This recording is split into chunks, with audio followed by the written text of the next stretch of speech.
आज हम जानेंगे जैन आगम शास्त्र ठाणांग सूत्र और बृहत कल्प के आधार पर आखिर दीक्षा के अयोग्य कौन कौन होते हैं, किन्हें हर हालत में दीक्षा नहीं दी जानी चाहिए। इसके बारे में आज हम जानेंगे इस वीडियो में। तो जैन शास्त्रों में बताया गया है कि 3 तरह के लोगों को दीक्षा देना नहीं कल्पता है। पहला है पंडक, दूसरा है वातिक और तीसरा है क्लीव। पंडक यानी जिसे स्त्री और पुरुष दोनों की अभिलाषा होती हो उसे पंडक या नपुंसक कहते हैं। वातिक यानी जो नग्न स्त्री आदि को देखकर वीर्य को न रोक सके उसे वातिक कहते हैं या रोगी भी कहते हैं। तीसरा है क्लीव। क्लीव यानी असमर्थ या कायर, यानी जो स्त्री आदि को देखकर, उनके शब्द सुनकर या उनसे निमंत्रण आदि पाकर अपने ब्रह्मचर्य को कायम न रख सके उसे क्लीव या कायर कहते हैं। इन 3 को दीक्षा देना नहीं कल्पता है, क्योंकि इनके उत्कट या उत्कृष्ट वेद का उदय होने से ये दीक्षा का पालन करने में असमर्थ होते हैं।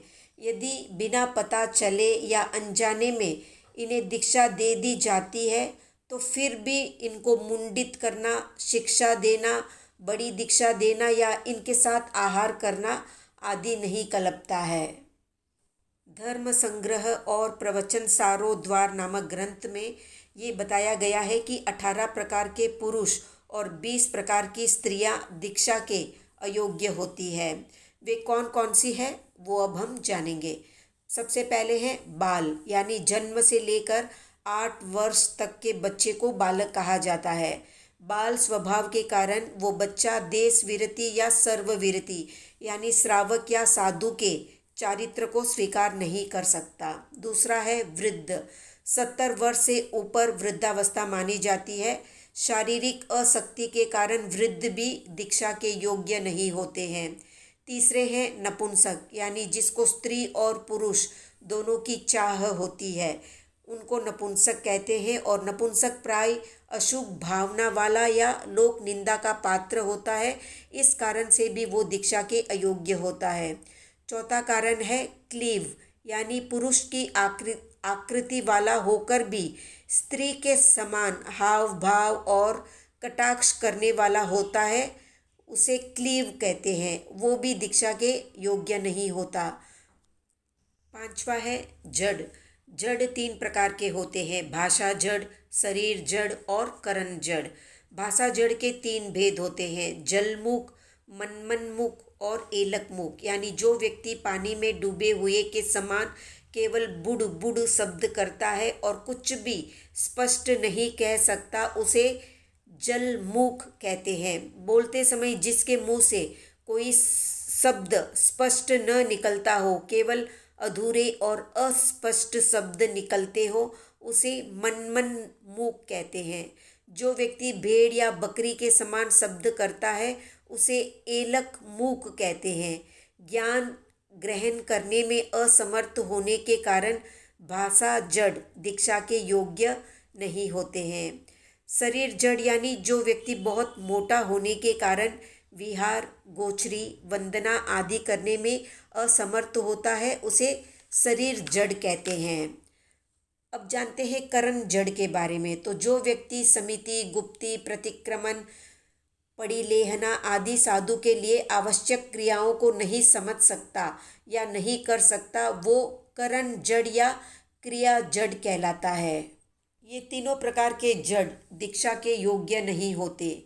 छठे हैं व्याधित, यानी किसी बड़े रोग वाला व्यक्ति दीक्षा के योग्य नहीं होता। 7वां है स्तेन, यानी सेंध लगाना या मार्ग में चलते हुए को लूटना, इस तरह की किसी भी प्रकार की चोरी करने वाला व्यक्ति दीक्षा के योग्य नहीं होता। उसके कारण संघ की निंदा और अपमान होता है। 8वां है राजापकारी, यानी राजा, राज परिवार, राज्य के अधिकारी या राज्य की व्यवस्था का विरोध करने वाला भी दीक्षा के योग्य नहीं होता।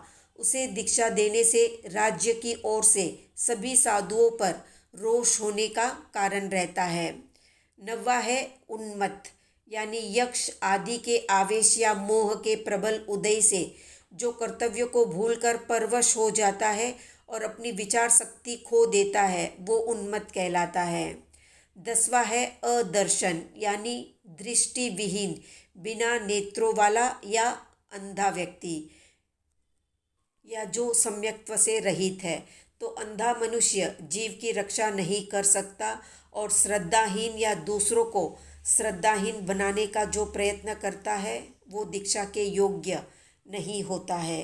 11वां है दास, घर की दासी या दास से उत्पन्न हुआ या दुर्भिक्ष आदि में धन देकर खरीदा हुआ या जिस पर कर्ज का भार हो उसे दास कहते हैं। ऐसे व्यक्ति को दीक्षा देने से उसका स्वामी उसे छुड़ाने का प्रयत्न करता है, इसलिए वो भी दीक्षा का अधिकारी नहीं होता। 12वां है दुष्ट। दुष्ट 2 प्रकार का होता है, कसाई दुष्ट और विषयी दुष्ट। जिस व्यक्ति के क्रोध आदि कषाय बहुत उग्र होते हैं या तीव्र होते हैं उसे कषाय दुष्ट कहते हैं, और काम भोगों में अत्यंत गृद्ध व्यक्ति को विषयी दुष्ट कहते हैं। 13वां है मूढ़ यानी जिसमें हित अहित का विवेक करने की या विचार करने की शक्ति न हो, ऐसे लोग भी दीक्षा के अयोग्य होते हैं। 14वां है ऋणार्थ यानी जिस पर राज्य आदि का ऋण हो या कर्जा हो। 15वां है जुंगित। जुंगित का अर्थ होता है दूषित या फिर हीन। जुंगित 3 प्रकार के होते हैं, जाति जुंगित, कर्म जुंगित और शरीर जुंगित।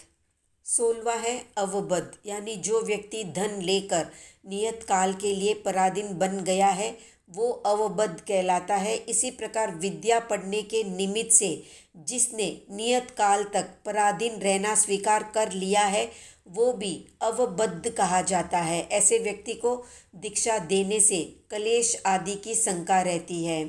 17वां है भूतक यानी नियत समय या अवधि के लिए वेतन पर कार्य करने वाला व्यक्ति भूतक कहलाता है। उसे दीक्षा देने से उसका स्वामी अप्रसन्न हो सकता है।